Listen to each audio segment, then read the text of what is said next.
नमस्कार दोस्तों, आज के इस वीडियो में आपका फिर से बहुत बहुत स्वागत है। दोस्तों, जैसा कि आप सभी को पता है, चैप्टर नंबर 1 रासायनिक अभिक्रिया एवं समीकरण हमारा चल रहा था और उसमें आज की इस वीडियो में हम बात करने वाले हैं क्वेश्चन नंबर 8 की। ठीक है, तो क्वेश्चन नंबर 8 क्या है बच्चों, ध्यान से सुनिएगा कि निम्न अभिक्रियाओं के लिए संतुलित रासायनिक समीकरण लिखिए। ठीक है, निम्न अभिक्रियाओं के लिए संतुलित रासायनिक समीकरण लिखिए और प्रत्येक अभिक्रिया का प्रकार बताइए। ठीक है, तो देखिए हमें कुछ समीकरणें दे रखी है और उन समीकरणों को हमें संतुलित करके लिखना है। कैसे लिखना है? संतुलित करके लिखना है और फिर हमें उस अभिक्रिया का प्रकार भी बताना है। ठीक है, उस अभिक्रिया का हमें क्या बताना है? प्रकार बताना है कि जो ये अभिक्रिया है वो किस प्रकार की अभिक्रिया होगी। ठीक है, क्वेश्चन समझ में आ गया? जो अभिक्रिया हमें मतलब जो समीकरण है उसको हमें संतुलित करना है, फिर उसके बाद हमें उस अभिक्रिया का प्रकार बताना है। प्रकार मतलब भी वही संयोजन अभिक्रिया है, वियोजन अभिक्रिया है, विस्थापन है, द्विविस्थापन है, किस प्रकार की वो अभिक्रिया है वो हमें बतानी है। ठीक है, तो पहली रिएक्शन हमें क्या दे रखी है बच्चों, ध्यान से सुनिएगा, नंबर ए। ठीक है, नंबर ए बोलो या 1 बोल दो। ठीक है, नंबर 1 जो रिएक्शन है हमें क्या दे रखी है? नंबर 1 जो रिएक्शन है वो हमें दे रखी है बच्चों, ध्यान से सुनिएगा कि पोटेशियम ब्रोमाइड। ठीक है, पोटेशियम ब्रोमाइड। ठीक है, पोटेशियम ब्रोमाइड। अब पोटेशियम ब्रोमाइड जो है ये बच्चों जलीय विलेन यानी एक्वा के रूप में है। जलीय विलेन है ना, जलीय विलेन यानी विलेन के रूप में है। इसकी जो रिएक्शन हो रही है वो हो रही है बेरियम आयोडाइड के साथ। किसके साथ? बेरियम आयोडाइड है ना, बेरियम आयोडाइड के साथ रिएक्शन हो रही है। अब बेरियम आयोडाइड भी हमारे पास जलीय विलेन यानी एक इस जो जल में घुलित है यानी विलेन के रूप में है। तो आगे यानी दोनों विलयन क्रिया कर रहे हैं, यानी पोटेशियम ब्रोमाइड और बेरियम आयोडाइड दोनों क्रिया कर रहे हैं और बना रहे यहाँ पर पोटेशियम आयोडाइड, बना रहे यहाँ पर, इधर लिख देता हूं मैं, पोटेशियम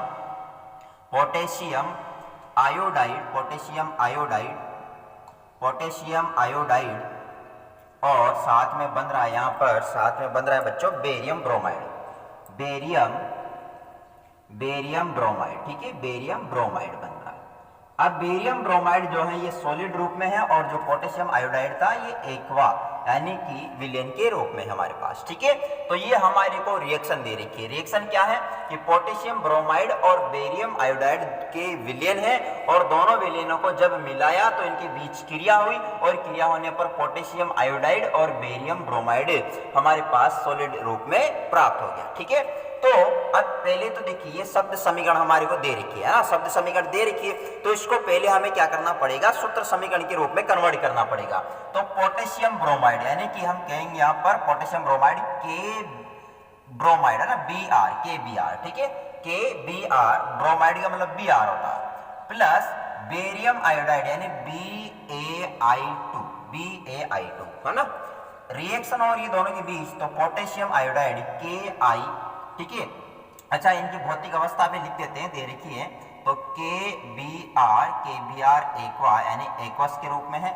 इसके अलावा जो BaI2 ये भी जल विलेन के रूप में यानी एक्वस रिएक्शन हो रही है और यहाँ पर पोटेशियम आयोडाइड KI बन रहा है तो यानी एक्वा हो जाएगा और प्लस बेरियम ब्रोमाइड यानी BaBr2 हो जाएगा, BaBr2, और ये हमारे पास सॉलिड रूप में। किसके रूप में? सॉलिड रूप में।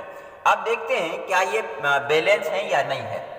देखिए यहाँ पर पोटेशियम 1 है और इधर भी पोटेशियम कितना है? 1 है, मतलब पोटेशियम तो दोनों तरफ क्या है? बराबर है। इसके बाद Br यानी ब्रोमीन जो है, ब्रोमीन जो है 1 है और इधर ब्रोमीन कितना है? 2 है। ठीक है, यानी इस साइड में देखिए ब्रोमीन 1 है और इधर कितना है? 2 है। तो इधर यानी अभिकारक की तरफ ब्रोमीन को 2 करने के लिए इस KBr को पूरे को 2 से गुणा करना पड़ेगा।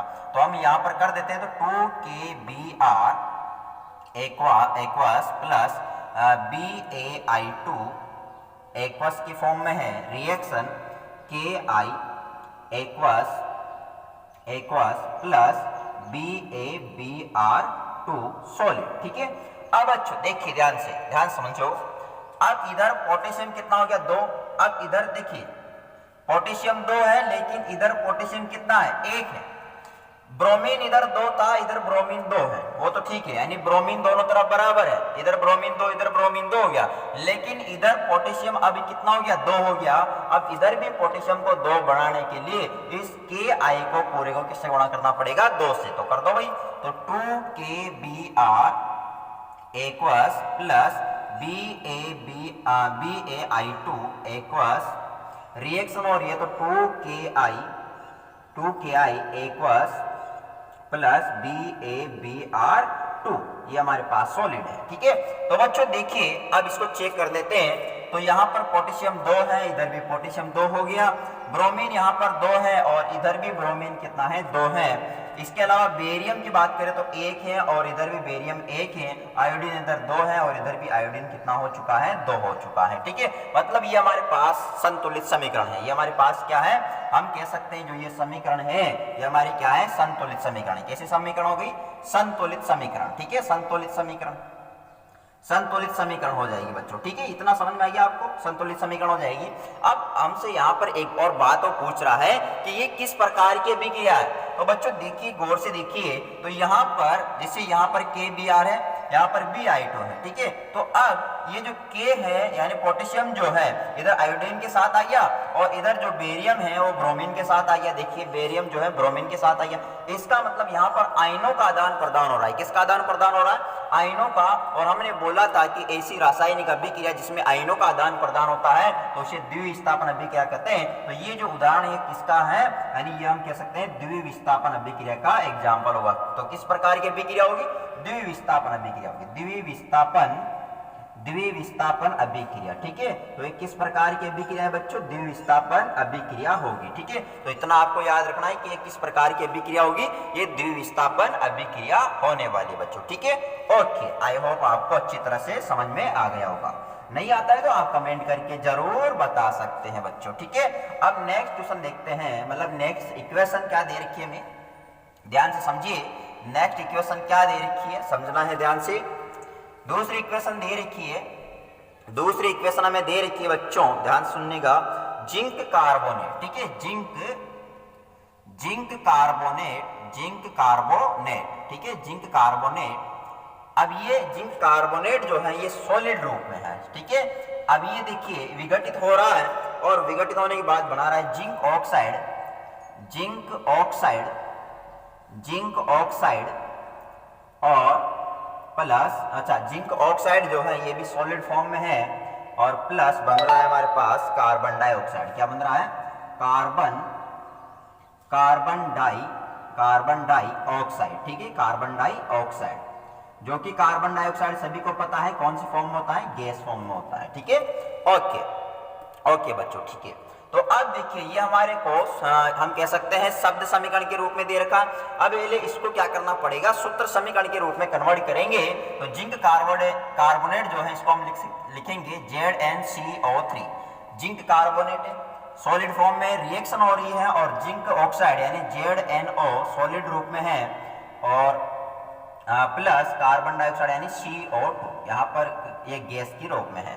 अब देखिए तो चेक कर लेते हैं कि संतुलित है या असंतुलित। तो जिंक इधर 1 है, इधर भी जिंक 1 है, कार्बन इधर 1 है, इधर भी कार्बन 1 है, ऑक्सीजन इधर 3 है और इधर 1 और 2 कितना हो गया, 3 हो चुका है। इट मींस इसमें तो हमें कुछ करने की जरूरत नहीं है बच्चों, ये पहले से क्या है, संतुलित समीकरण है, संतुलित समीकरण है बच्चों, ठीक है। अब ये भी बताना है कि किस प्रकार की अभिक्रिया है। तो बच्चों देखिए आप यहाँ पर जिंक कार्बोनेट अकेला है। अब ये जब रिएक्शन हो रही है तो दो अलग अलग पदार्थों में टूट रहा है। तो हमने कहा था कि ऐसी रासायनिक अभिक्रिया जिसमें एक पदार्थ विघटित होगा और 2 या 2 से अधिक पदार्थ बनाएगा तो उसे हम कौन सी अभिक्रिया कहेंगे, वियोजन अभिक्रिया। तो ये वियोजन अभिक्रिया होगी, यहाँ पर कौन सी, वियोजन अभिक्रिया। तो हम कह सकते हैं किस प्रकार की अभिक्रिया हो जाएगी, ये वियोजन अभिक्रिया हो जाएगी बच्चों, ठीक है। किस प्रकार की अभिक्रिया होगी, वियोजन अभिक्रिया होगी, ठीक है। आपको याद रखना है किस प्रकार की अभिक्रिया होगी, वियोजन अभिक्रिया, और ये हमारी संतुलित समीकरण हो जाएगी, ठीक है। तो आई होप आपको कोई डाउट नहीं होगा। ओके, नेक्स्ट रिएक्शन देखते हैं बच्चों, नेक्स्ट रिएक्शन देखते हैं, बहुत ही शानदार है नेक्स्ट रिएक्शन। अच्छी तरह से समझते हुए चलना है, कोई डाउट हो तो कमेंट करके आप पूछिए। तीसरी जो रिएक्शन है बच्चों, तीसरी जो रिएक्शन है वो है हमारे पास हाइड्रोजन, हाइड्रोजन, हाइड्रोजन, ठीक है, हाइड्रोजन गैस के रूप में है प्लस क्लोरीन, ठीक है, क्लोरीन भी गैस है, क्लोरीन भी क्या है, गैस है। दोनों के बीच क्रिया हो रही है और हमारे पास बन रहा है hydrogen chloride, hydrogen, hydrogen chloride, ठीक है, हाइड्रोजन क्लोराइड बन रहा है, हाइड्रोजन क्लोराइड बन रहा है, ठीक है। अब हाइड्रोजन क्लोराइड जो है ये भी किस फॉर्म में है, गैस फॉर्म में है बच्चों, ठीक है। ओके, तो बच्चों ये हमारे पास क्या है, ये हमारे पास शब्द समीकरण है, क्या है, शब्द समीकरण। तो पहले हमें इसको क्या करना पड़ेगा, सूत्र समीकरण के रूप में कन्वर्ट करना पड़ेगा। तो देखिए हाइड्रोजन गैस यानी H2 हो जाएगा हमारे पास, H2 गैस है, प्लस क्लोरीन यानी Cl2 गैस हो गई हमारे पास, रिएक्शन हो रही है, और हाइड्रोजन क्लोराइड गैस यानी HCl, ये भी क्या है, गैस है। अब बच्चों देखिए अगर इसको देखें तो इधर हाइड्रोजन 2 है, उधर इधर हाइड्रोजन 1 है, इधर क्लोरीन 2 है, इधर क्लोरीन कितना है, 1 है, ठीक है। तो अब हमें पता है कि हाइड्रोजन व ऑक्सीजन को छोड़कर पहले अन्य तत्वों को संतुलित करते हैं, ठीक है। तो अब इधर क्लोरीन 2 है, तो इधर क्लोरीन 2 बनाने के लिए बताओ जल्दी से क्या करना पड़ेगा, इस HCl को 2 से गुणा कर देंगे, ठीक है। तो H2 gas plus Cl2 gas reaction हो जाएगी, तो 2HCl, ये क्या है, गैस है। तो अब देखिए जल्दी से हाइड्रोजन 2 था, इधर भी हाइड्रोजन 2 हो गया, क्लोरीन 2, तो इधर भी क्लोरीन कितना हो गया, 2। इसका मतलब क्या हो गया कि ये जो समीकरण है ये क्या है, संतुलित है। तो ये हम कहेंगे ये समीकरण क्या हो गई, हमारी संतुलित हो गई बच्चों, संतुलित हो गई, ठीक है, संतुलित समीकरण हो गई, ये हमारी क्या हो गई, संतुलित समीकरण हो जाएगी, ये हमारी क्या हो गई, संतुलित समीकरण हो गई, ठीक है। अब बच्चों हमें ये बताना है कि ये किस प्रकार की अभिक्रिया है, ये किस प्रकार की अभिक्रिया है। तो बच्चों देखिए दो अलग अलग पदार्थ यानी हाइड्रोजन और क्लोरीन मिलकर के बना रहे हैं HCl, यानी दो पदार्थ मिलकर एक नया पदार्थ बना रहे हैं। इसका मतलब ये कौन सी अभिक्रिया होगी, जल्दी से बताइए। तो आप कहेंगे सर ये संयोजन अभिक्रिया होगी, कौन सी, संयोजन अभिक्रिया, क्योंकि हमने पढ़ा था कि जब दो पदार्थ मिलकर एक नया पदार्थ बनाएंगे तो उसे हम क्या कहेंगे, संयोजन अभिक्रिया कहेंगे, ठीक है। तो यहाँ पर दो पदार्थ मिल रहे हैं और एक नया पदार्थ बना रहे, इसका मतलब कौन सी अभिक्रिया होगी, संयोजन अभिक्रिया। ओके, आई होप आपको समझ में आ गई होगी। अब नेक्स्ट क्वेश्चन देखें, नेक्स्ट क्वेश्चन है बच्चों, मतलब नेक्स्ट समीकरण, क्वेश्चन कहां से आ गया अभी भाई, नेक्स्ट समीकरण की अगर अपन बात करें तो नेक्स्ट समीकरण है बच्चों, यानी 4th नंबर पे जो इक्वेशन है वो है हमारे पास कि मैग्नीशियम, कौन है, मैग्नीशियम, मैग्नीशियम, मैग्नीशियम जो कि सॉलिड रूप में है, प्लस इसकी क्रिया हो रही है हाइड्रोक्लोरिक अम्ल के साथ, ठीक है, हाइड्रोक्लोरिक अम्ल, ठीक है, हाइड्रोक्लोरिक अम्ल, यानी कि ये हमारे पास विलेन के रूप में है, एक्वस के रूप में रिएक्शन होगी दोनों के बीच में और बनेगा हमारे पास मैग्नीशियम क्लोराइड, इधर लिख देता हूं, magnesium chloride, magnesium chloride plus hydrogen gas, ठीक है, जो कि गैस के रूप में है, और मैग्नीशियम क्लोराइड जो है यहाँ पर ये विलेन के रूप में यानी एक्वा के रूप में है, ठीक है। ओके बच्चों, ठीक है, ओके, बहुत बड़े, धन्यवाद। तो देखिए मैग्नीशियम जो है हाइड्रोक्लोरिक अम्ल के साथ क्रिया कर रहा है, मैग्नीशियम क्लोराइड और हाइड्रोजन गैस बना रहा है, ठीक है। तो अब बच्चों यहाँ पर देखें तो मैग्नीशियम, ये शब्द समीकरण हमारे पास सूत्र समीकरण के रूप में लिखते हैं, तो Mg मैग्नीशियम प्लस हाइड्रोक्लोरिक अम्ल यानी HCl, रिएक्शन होगी दोनों के बीच में, तो magnesium chloride MgCl2 plus hydrogen gas यानी H2, ठीक है, H2। अच्छा, मैंने यहाँ पर थोड़ा सा गड़बड़ कर दिया, इनका जो हमारे पास भौतिक अवस्था थी वो नहीं लिखी, तो लिख देते हैं भौतिक अवस्था। तो magnesium Mg solid plus hydrochloric अम्ल HCl, एक्वस रिएक्शन हो रही है, और magnesium chloride MgCl2 aqueous plus hydrogen gas H2, ठीक है, सॉलिड के रूप में, गैस के रूप में, ठीक है। ओके बच्चों, तो अब चेक कर लेते हैं बैलेंस है या अनबैलेंस है।